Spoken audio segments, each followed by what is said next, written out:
Shalom. Ya, selamat pagi. Di hari yang khusus ini kita akan bersama-sama belajar dari firman Tuhan dengan tema Salib Puncak Ketaatan Murid. Salib Puncak Ketaatan Murid. Sebagai landasan dari renungan kita pagi ini, mari bersama-sama membuka Alkitab kita dari surat kiriman Rasul Paulus kepada jemaat di Filipi, pasalnya yang kedua, Filipi pasal 2, ayat 5 sampai dengan ayat yang ke-11. Filipi pasal 2, ayatnya yang ke-5 sampai dengan ayat yang ke-11. Saya akan membacakan bagian-bagian firman Tuhan ini. Bapak Ibu Saudara memperhatikan oleh Alkitab saudara masing-masing, mengikutinya dalam hati dan memperhatikan kata demi kata. Demikianlah firman Tuhan. Hendaklah kamu dalam hidupmu bersama menaruh pikiran dan perasaan yang terdapat juga di dalam Kristus Yesus, yang walaupun dalam rupa Allah tidak menganggap kesetaraan dengan Allah itu sebagai milik yang harus dipertahankan, melainkan telah mengosongkan dirinya sendiri dan mengambil rupa seorang hamba dan menjadi sama dengan manusia. Dan dalam keadaan sebagai manusia, ia telah merendahkan dirinya dan taat sampai mati, bahkan sampai mati di kayu salib. Itulah sebabnya Allah sangat meninggikan dia dan mengaruniakan kepadanya nama di atas segala nama, supaya dalam nama Yesus bertekuk lutut segala yang ada di langit dan yang ada di atas bumi dan yang ada di bawah bumi, dan segala lidah mengaku Yesus Kristus adalah Tuhan, bagi kemuliaan Allah Bapa. Demikian firman Tuhan. Berbahagialah kita yang senantiasa membaca, merenungkan firman Tuhan dalam hidup kita hari lepas hari. Salib puncak ketaatan murid. Bapak Ibu Saudara dikasih Tuhan, saya ingin memulai renungan ini dengan sebuah pertanyaan. Bapak Ibu Saudara, masihkah hati kita tergetar ketika kita melihat salib atau membaca tentang salib atau bicara tentang salib? Masihkah hati kita tergetar ketika kita memandang salib? Apalagi di gereja kita, di mana-mana salib, Saudara. Mau ke WC saja ada salib di sana. Dari rumah kita sudah lihat salib.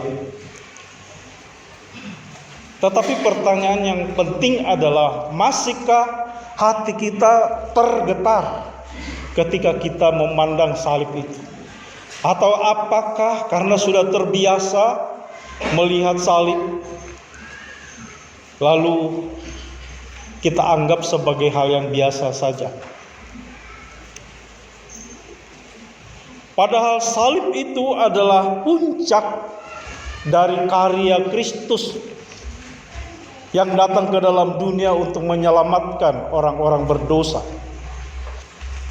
tetapi yang percaya kepadanya. Karena itu hendaknya setiap kali kita memandang atau melihat salib, mestinya hati kita tergetar. Karena apa? Akulah yang seharusnya di sana. Kitalah yang semestinya menanggung hukuman. Tetapi Yesus menggantikan kita di sana. Bapak Ibu Saudara yang kasih Tuhan, salib adalah puncak dari ketaatan murid. Bacaan yang kita baca, Bapak Ibu Saudara, adalah tulisan Rasul Paulus yang dikirim kepada jemaat di Filipi. Dari bagian ini Bapak Ibu sebenarnya kita ingin diajak melihat bagian Alkitab yang kaya dengan kristologi. Ya, kalau kita melihat ayat-ayat di dalam Filipi pasal 2 khususnya, mulai ayat yang kelima, di sana kita melihat bahwa Rasul Paulus tidak hanya mengajarkan, tetapi dia percaya bahwa bahwa Yesus adalah Allah itu sendiri. Dan di dalam bagian ini Bapak Ibu Saudara, Rasul Paulus ingin mengajarkan tentang kristologi. Banyak tentang kristologi dalam bagian ini. Bicara tentang Yesus sebelum inkarnasi. Siapa Yesus sebelum datang ke dalam dunia menjadi manusia, dan untuk apa dia datang ke dalam dunia. Dan itulah yang dikatakan di dalam ayat-ayat bacaan kita tadi Bapak Saudara. Dan Rasul Paulus mengingatkan kepada jemaat di Filipi supaya demi kesatuan mereka, demi menjaga kebersamaan, demi menghindari potensi perpecahan di antara mereka, maka jemaat Filipi dianjurkan oleh Rasul Paulus supaya mereka memiliki pikiran dan perasaan yang sama dengan apa yang ada di dalam pikiran dan perasaan Yesus. Bapak Ibu Saudara, sebenarnya saya berpikir saya tidak berkhotbah pun tidak apa-apa, karena sudah komplit dinarasikan tadi dalam mulai ibadah kita, dinarasikan oleh Saudari Mita dan Pak Nur, bagaimana Yesus Kristus mengalami sengsara dan penderitaan, dimulai dari Taman Getsemani. Bagaimana dia bergumul begitu berat. Di Taman Getsemani dia berkata, "Ya Bapa, sekiranya mungkin kalau cawan ini lalu, tetapi janganlah seperti yang aku kehendaki, tapi seperti yang Kau kehendaki." Di Getsemani Yesus mengatakan, "Ya Bapa." Ini ingin mengungkapkan bahwa ini menekankan tentang relasi antara bapa dan anak. Oleh sebab itu dia berkata, "Tetapi sekiranya cawan ini tidak mungkin lalu kecuali aku meminumnya, jadilah kehendak-Mu." Ini bicara tentang ketaatan Bapak Saudara. Dan ini relasi antara anak dan bapa. Tapi ketika sampai di atas kayu salib, dia berkata, "Eli, Eli, lama sabachthani." Mengapa engkau meninggalkan aku? Itu berbicara tentang pergumulan rohani, Saudara. Pergumulan rohani yang begitu berat. Mengapa? Karena akibat dosa, kita mulai dari Adam di Taman Eden, ketika Adam dan Hawa diusir keluar dari Taman Eden, itu adalah keterpisahan manusia dari Allah oleh karena dosa. Sehingga di atas kayu salib Yesus harus terpisah dari Allah. Karena itu dia berkata, "Eli, Eli, lama sabachthani." Mengapa kau meninggalkan aku? Ada keterpisahan rohani. Nah, dosa itu Bapak Saudara membuat manusia terpisah dari Allah. Karena itu ada 3 kematian yang harus dialami oleh manusia: mati jasmani, mati rohani, dan mati kekal. Dosa pasti membuat semua manusia mati. Dosa membuat semua manusia mati secara jasmani. Perlahan-lahan kita semakin tua, semakin lama semakin kita semakin kemudian tiba sampai pada kematian. Itu akibat dosa. Tapi ada kematian kedua, yaitu keterpisahan dari Allah. Dosa membuat manusia terpisah dari Allah. Itulah sebabnya di atas kayu salib Yesus berkata, "Allahku, Allahku, mengapa Engkau meninggalkan aku?" Dia harus mengalami itu Bapak Saudara untuk menanggung dosa yang membuat manusia terpisah dari Allah. Tapi ketika dia mengatakan sudah selesai, persoalan itu sudah selesai. Persoalan dosa sudah diselesaikan. Tapi ada kematian yang ketiga yang paling mengerikan, adalah kematian kekal Bapak Saudara. Kalau orang percaya tidak mau menerima karya Kristus di kayu salib, tidak mau percaya bahwa Yesus adalah juru selamat satu-satunya, maka dia akan mengalami kematian yang kekal. Dan Bapak Ibu Saudara kasih Tuhan, kita kembali ke teks kita.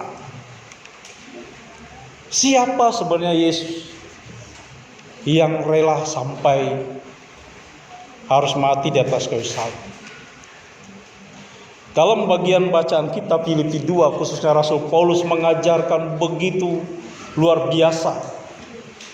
Siapa yang kita imani, siapa yang kita percayai, siapa Yesus. Yang pertama, sebelum Yesus sampai kepada kayu salib, taat merendahkan dirinya dan naik ke atas kayu salib, Rasul Paulus ingin melihat siapa sebenarnya pribadi Yesus, yang pikiran-pikirannya, perasaan-perasaannya harus dimiliki oleh orang-orang percaya, termasuk kita hari ini. Yang pertama, Rasul Paulus mengatakan bahwa Yesus adalah Allah. Di dalam ayatnya yang ke-6, Bapak Ibu Saudara, perhatikan, di sana dikatakan bahwa yang walaupun dalam rupa Allah, tetapi dia telah mengosongkan dirinya. Jadi Rasul Paulus mengatakan bahwa Yesus selamanya adalah Allah. Sejak kekal, bahkan sampai dia menjadi manusia, hadir di dalam budaya manusia, Yesus adalah Allah. Sebelum inkarnasi dan setelah inkarnasi, Yesus adalah Allah. Dalam terjemahan Alkitab King James Version dia mengatakan, being in the form of the God. Being in the form of God, artinya dalam rupa Allah. Ini diterjemahkan dari kata Yunani huparkon. Nah, huparkon itu Bapak Saudara adalah kata untuk menggambarkan seseorang sesuai dengan hakikatnya, dan itu tidak bisa berubah. Jadi kalau dikatakan ya, misalnya Bukit Thompson itu orangnya pendekar, pendek kekar, itu pasti tidak bisa berubah. Tidak mungkin saya menjadi tinggi. Huparkon, ya, artinya seseorang sesuai dengan hakikatnya. Itulah sebabnya kalau dikatakan Yesus being in the form of God, artinya dalam rupa Allah, berarti Yesus adalah benar-benar Allah. Yesus benar-benar Allah. Nah, Bapak Saudara, ini penting bagi kita karena akhir-akhir ini serangan terhadap keilahian Yesus begitu luar biasa. Banyak bertanya bagaimana mungkin Yesus yang lahir pada abad pertama sudah ada sebelum dunia dijadikan. Yesus kan lahir dari rahim manusia biasa. Bagaimana mungkin dia Allah juga? Bagaimana dia juga pencipta? Ini banyak serangan Bapak Saudara. Kalau kita tidak punya pegangan, kita tidak punya kita tidak punya konsep firman Tuhan yang benar, maka kita akan mudah tergoyahkan. Bagaimana mungkin Yesus yang lahir menjadi kanak-kanak, menjadi remaja, kemudian ada masa-masa hilang, kemudian muncul lagi 33 tahun kemudian menjadi tukang kayu. Bagaimana mungkin orang Kristen menyembah dia sebagai Tuhan? Tetapi dari ayat ini Bapak Saudara, kita ingin melihat bahwa Rasul Paulus bukan hanya percaya, tetapi dia mengajarkan bahwa Yesus selamanya adalah Allah.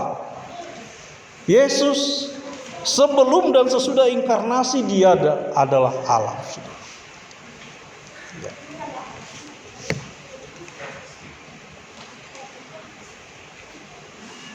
Bapak Ibu Saudara kasih Tuhan. Tuhan mengambil rupa manusia. Dalam ayat 7 dikatakan ia telah mengosongkan dirinya dan mengambil rupa seorang hamba dan dia menjadi manusia. Nah, di sana ada konsekuensi Bapak Saudara. Kalau di ayat 6 dikatakan bahwa dia dalam rupa Allah, tetapi di ayat 7 kemudian dikatakan mengosongkan dirinya dan mengambil rupa seorang hamba menjadi manusia. Nah, kalau dalam kata huparkon itu, maka ketika dikatakan Yesus adalah dalam rupa Allah, berarti dia benar-benar Allah. Nah demikian juga kalau dikatakan dia mengosongkan dirinya, mengambil rupa seorang hamba, menjadi manusia, maka itu berarti bahwa Yesus benar-benar manusia. Nah ini yang menjadi semakin sulit, Bapak Saudara. Iman Kristen di sini semakin menimbulkan komentar. Bagaimana mungkin Yesus Allah 100% dan manusia 100%. Tetapi inilah yang Rasul Paulus ajarkan, bahwa kalau dalam ayat 6 dikatakan dia dalam rupa Allah, maka dia berarti benar-benar adalah Allah. Demikian juga ketika dia mengambil rupa seorang manusia, maka dia adalah benar-benar manusia. Jadi tidak salah Bapak Saudara kalau kita mengimani bahwa Yesus adalah Allah dan juga manusia. Allah 100% dan manusia 100%. Jadi Allah yang tidak terbatas itu, Allah yang tidak terjangkau itu, turun sedemikian rendahnya, mengambil rupa sama seperti kita manusia, kecuali dosa. Yang kedua, Yesus menjadi manusia. Dalam ayat 6 dan 7 Bapak Saudara, yang walaupun dalam rupa Allah, tidak menganggap kesetaraan dengan Allah itu sebagai milik yang harus dipertahankan, melainkan telah mengosongkan dirinya sendiri dan mengambil rupa seorang hamba dan menjadi sama dengan manusia. Nah ayat 6 dan 7 ini Bapak Saudara diambil oleh penganut teori kenosis yang sejak dulu dikategorikan sebagai sekte atau ajaran sesat oleh gereja-gereja. Aliran atau penganut teori kenosis ini mengatakan bahwa pada waktu Yesus mengambil rupa manusia, dia mengesampingkan sebagian, bahkan seluruh keilahiannya, baru dia menjadi manusia yang terbatas. Sebab menurut mereka kalau Yesus ilahi, Yesus Allah, tidak mungkin terbatas. Maka itu mereka pakai ayat ini untuk menggaungkan teori mereka bahwa pada waktu Yesus menjadi manusia, dia mengesampingkan seluruh keilahiannya, lalu dia menjadi manusia. Tetapi tokoh-tokoh gereja, bapak-bapak gereja mengatakan bahwa teori kenosis itu salah. Salahnya gimana? Karena Yesus adalah Allah, dan karena itu ia tidak bisa berubah. Tadi dalam ayat dikatakan dalam rupa Allah, being in the form of God. Dalam rupa Allah, ada kata ada di sana, ada dalam rupa Allah. Artinya Yesus benar-benar adalah Allah. Kalau teori kenosis itu benar, maka konsep Trinitas atau Tritunggal yang kita imani bubar, Bapak Saudara. Kenapa? Karena di dalam konsep Trinitas itu Allah, Anak, Roh Kudus itu sehakikat, setara, Bapak Saudara. Jadi Bapa adalah Allah, Anak adalah Allah, Roh Kudus adalah Allah. Nah kalau teori kenosis ini benar, maka bubarlah sudah teori Trinitas ini. Nah kalau teori kenosis itu benar, maka Yesus bukan Allah 100% dan manusia 100%. Tapi dia hanyalah manusia yang tidak punya keilahian. Dan itu kita tidak terima. Ini gereja menolak hal ini. Karena itu teori kenosis dianggap sebagai sekte, sebagai aliran sesat. Dan ada banyak gereja yang mengajarkan Yesus yang dikurangi, saudara. Jadi ini maksudnya Yesus menjadi manusia. Berarti pada saat menjadi manusia, Yesus tidak kehilangan keilahiannya, saudara. Dia tetap Allah. Ya. Nah, Kristus tetaplah Allah dan keilahiannya tidak berkurang, tetapi disembunyikan. Jadi pada waktu menjadi manusia, keilahiannya itu tidak ditampakkan, Bapak Saudara. Ya. Bahasa sederhananya disembunyikan. Dan John Calvin mengatakan begini, Kristus tidak bisa melepaskan dirinya sendiri dari keilahiannya. Ya. Sementara waktu supaya tidak kelihatan di bawah kelemahan daging, jadi ia mengesampingkan kemuliaannya dalam pandangan manusia. Bukan dengan menguranginya, tetapi dengan menyembunyikannya.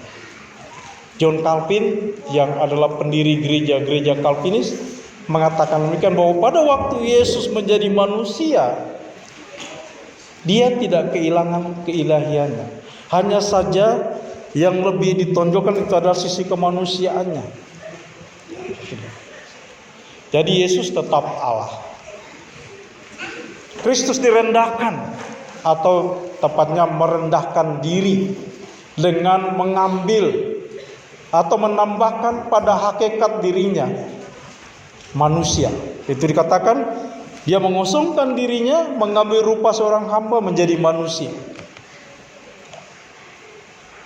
Seorang mengatakan bahwa Yesus merendahkan diri bukan mengurangi keilahiannya, tapi menambahkan natur manusia pada dirinya.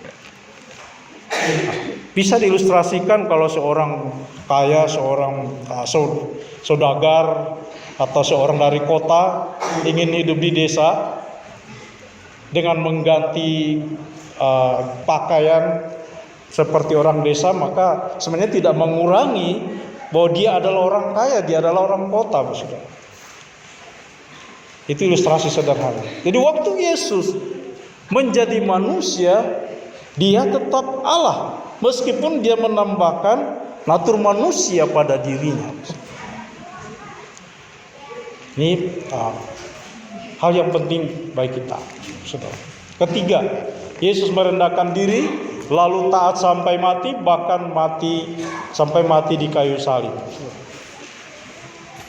Inilah yang Rasul Paulus ingatkan kepada jemaat di Filipi, supaya mereka memiliki pikiran dan perasaan yang ada di dalam pikiran dan perasaan Yesus.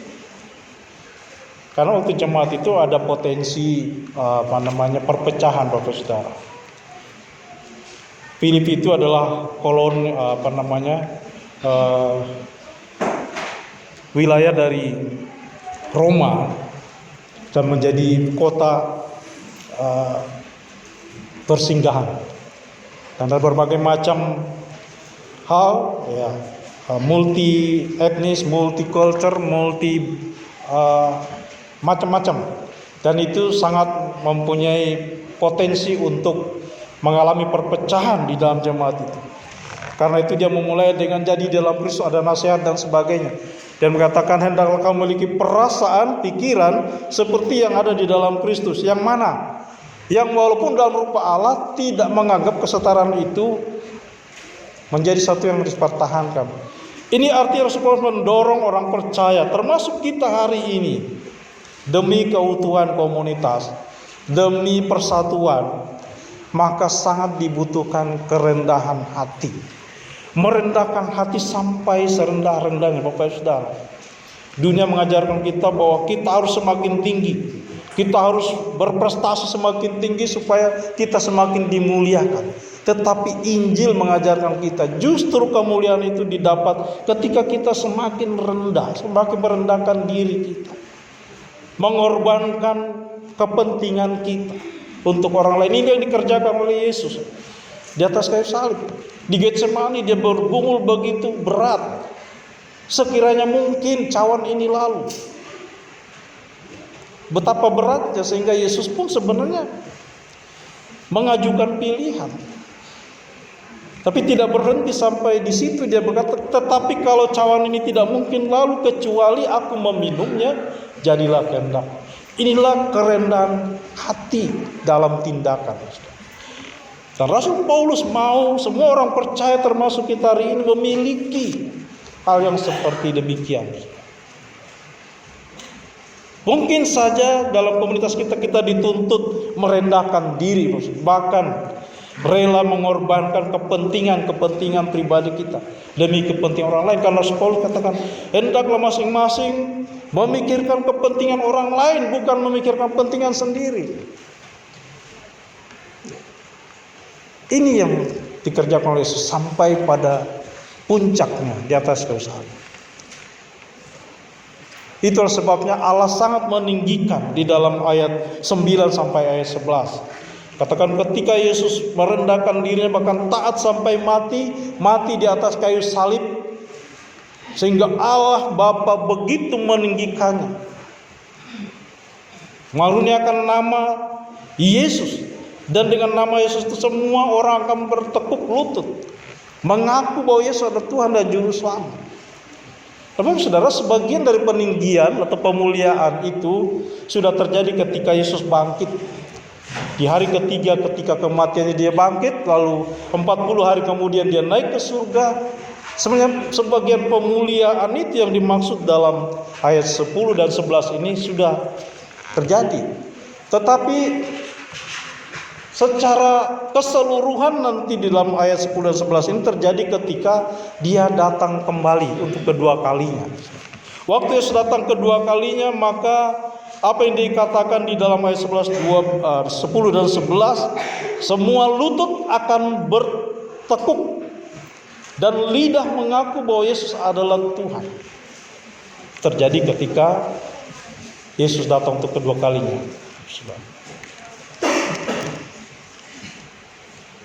Ini yang terjadi pada waktu kedatangan Yesus kedua kali. Malaikat dan orang-orang percaya pada sisi yang lain, ya, orang-orang percaya sejati, orang Kristen sejati akan mengaku, berlutut mengaku bahwa Yesus adalah Tuhan dan Juru Selamat, tetapi dengan sukacita. Nah, pada sisi yang lain, setan dan pengikut-pengikutnya dan orang-orang yang tidak percaya akan mengaku Yesus sebagai Tuhan dan Juru Selamat, tetapi dengan terpaksa. Namun demikian, meskipun mereka nanti mengakui Yesus adalah Tuhan dan Juru Selamat, tapi sudah tidak ada pengampunan bagi mereka. Dalam Markus 5 ayat 5 dan 6. Memang betul mereka akan mengaku. Yesus ini dalam Markus 6 dituliskan bahwa Yesus bertemu dengan setan dan setan mengatakan, apa urusanmu, engkau anak Allah, belum waktunya engkau membinasakan kami. Jadi ada dua kelompok pengakuan, saudara. Saya ingin kita berada di bagian yang kuning itu, saudara. Saya ingin kita semua yang ada di ruangan ini adalah orang-orang yang termasuk di bagian yang kuning itu. Malaikat dan orang Kristen sejati. Kita akan mengaku Yesus Juru Selamat, Tuhan saya, tapi dengan suasana sukacita, bukan karena paksa. Itulah sebabnya seorang pendeta mengatakan begini.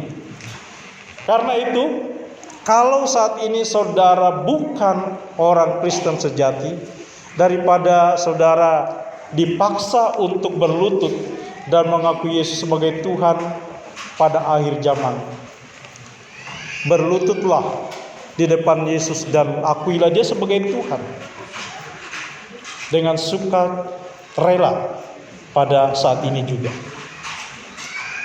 Jadi Bapak Ibu, artinya kalau kita mengaku percaya kepada Yesus, maka sekarang dengan tegas kita harus mengakui Tuhan dan Juru Selamat. Daripada nanti Yesus datang kedua kalinya, kita dipaksa untuk mengaku, tapi tidak ada lagi pengampunan bagi kita. Bapak Saudara, apa yang Yesus kerjakan di atas kayu salib ini harus menjadi aplikasi dalam diri kita sehari. Kita harus aplikasikan. Sebenarnya Yesus tidak harus datang ke dalam dunia, Bapak Saudara. Ya, apalagi mati di atas kayu salib yang merupakan hukuman terkeji, terhina pada zaman itu. Itu sebab dikatakan terkutuklah orang yang mati di atas kayu salib. Hukuman salib ini tidak pantas untuk Yesus, Bapak Saudara. Tetapi karena kasihnya kepada Bapa, sehingga dia taat. Baiklah saya minum cawan ini dan kasih kepada orang berdosa, pada saudara dan saya. maka dia naik.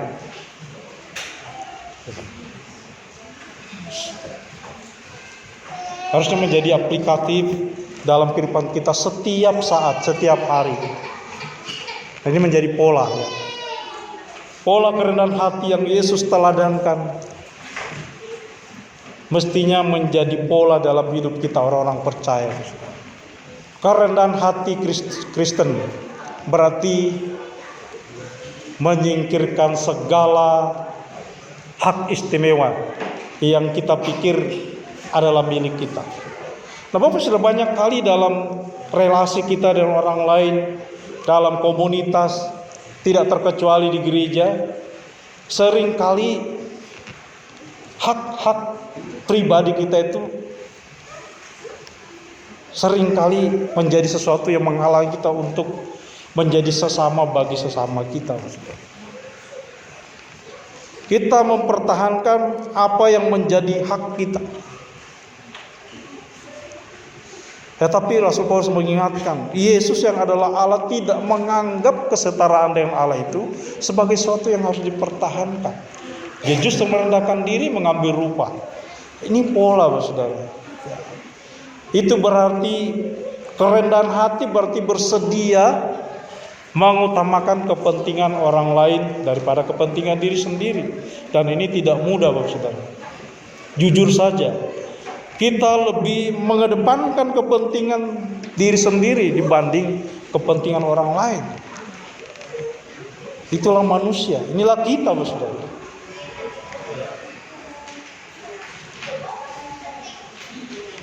Tetapi sekali lagi, kerendahan hati yang diteladankan Kristus ini harus menjadi pola dalam hidup kita yang harus kita bawa dalam relasi-relasi kita.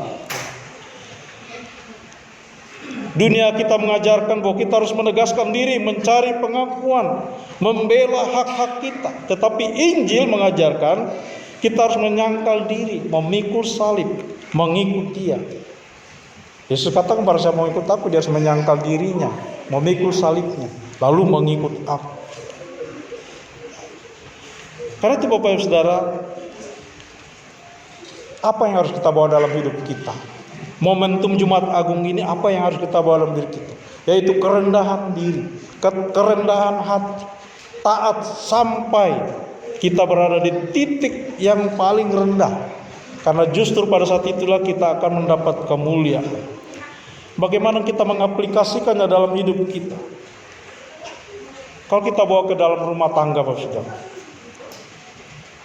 Di dalam rumah tangga, suami yang memimpin bukan dengan menuntut keinginannya sendiri, tetapi dengan mengorbankan keinginannya demi kebaikan keluarga. Yang menjadi prinsip kerendahan hati. Istri yang mendukung, mencintai, dan memberi semangat, bahkan ketika ia harus mengorbankan kesabaran, bahkan harga dirinya. Ini pola hidup Kristen. Dalam gereja, hendaknya anggota-anggota gereja melihat kebutuhan dalam jemaat dan turun tangan dengan tenang untuk memenuhinya tanpa mengharapkan imbalan, tanpa mengharapkan pujian. Kemudian mari saya mengajak kita melalui momentum ini, kita memiliki pola pikir seperti Kristus. Melakukan sesuatu di dalam gereja tidak perlu mendapat aplaus, tidak perlu mendapat jempol. Lakukan saja dengan tulus. Pemuliaan, pujian datangnya dari atas. Karena kalau kita mempertahankan ego, keinginan kita, maka kita akan menjadi orang ambekan. Kita melakukan banyak hal tapi tidak dipuji. Wah, untuk apa saya melakukan ini? Apalagi kalau sampai merasa berjasa. Jikalau bukan saya, gereja ini tidak jadi apa-apa.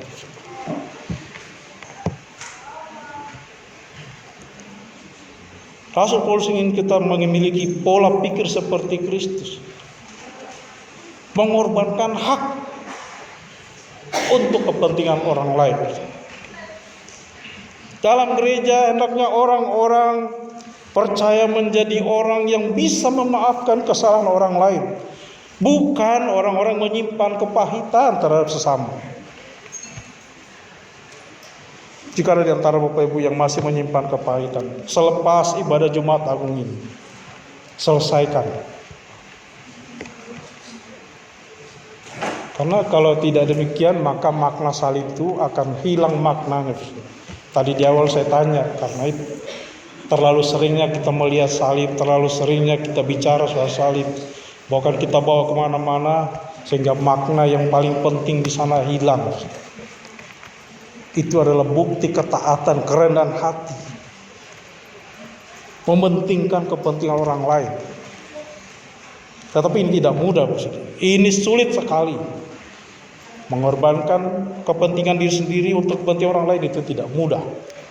Ini sulit, saudara. Sekali lagi bahwa dunia kita justru mengajarkan kepada kita, kejarlah nilai dirimu, belalah hakmu. Tapi Injil mengajarkan pada kita sesuatu yang sama sekali berbeda. Menyangkal diri, memikul salib, lalu mengikut Dia. Kabar baiknya Bapak Saudara, kita tidak perlu menciptakan kerendahan hati itu sendiri. Tetapi Rasul Paulus katakan, hendaklah kamu memiliki pikiran yang sama seperti yang ada pada Kristus Yesus. Di sini Paulus bicara tentang iman, Bapak Saudara. Artinya dengan iman kita dipersatukan dengan Kristus. Kita mempercayai Kristus berarti kita ingin hidup seperti Kristus. Nah, Roma 8:30 katakan kita dipanggil untuk semakin menyerupai Kristus. Jadi sebenarnya tujuan hidup kita sangat jelas, Bapak Saudara. Iman kita mempersatukan dengan Kristus, sehingga pola pikir dan semua yang dilakukan oleh Yesus harusnya menjadi bagian hidup kita, Bapak Saudara. Kerendahan hati bukanlah kelemahan, melainkan keserupaan dengan Kristus. Dan ketika kita belajar melepaskan hak kita, hak istimewa kita demi orang lain, kita akan mulai mencerminkan hati juru selamat. Bukan kita sering menyanyi, berikanku hati seperti hatimu. Benarkah hati kita seperti hati Kristus? Atau justru kita melihat orang lain lebih rendah dari kita? Lalu untuk apa lagu itu? Jadi ketika kita merendahkan diri, sebenarnya kita sedang mencerminkan hati Yesus, mencerminkan karakter. Jadi Bapak Ibu Saudara, seruan hari ini sederhana namun mendalam, yaitu rendahkanlah dirimu di hadapan Kristus. Berhentilah berusaha membuktikan dirimu, dan sebaliknya beristirahatlah dalam karyanya yang telah selesai.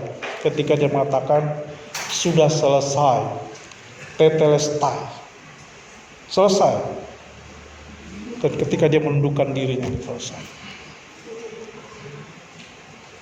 Karena mereka yang bersujud di hadapan salib sekarang, suatu hari nanti akan turut serta dalam kemuliaan karena mahkota. Biarlah melalui momentum Jumat Agung ini kita semua dibaharui, dimotivasi kembali untuk hidup seturut dengan kehendak Tuhan. Tidak mudah Bapak Saudara, sekali lagi tidak mudah mengorbankan ego, mengorbankan apa yang menjadi milik kita, apa yang seharusnya menjadi hak kita, kita korbankan untuk orang lain, tidak mudah. Tetapi itu yang Tuhan mau kita lakukan dalam hidup kita. Amin. Tuhan memberkati kita.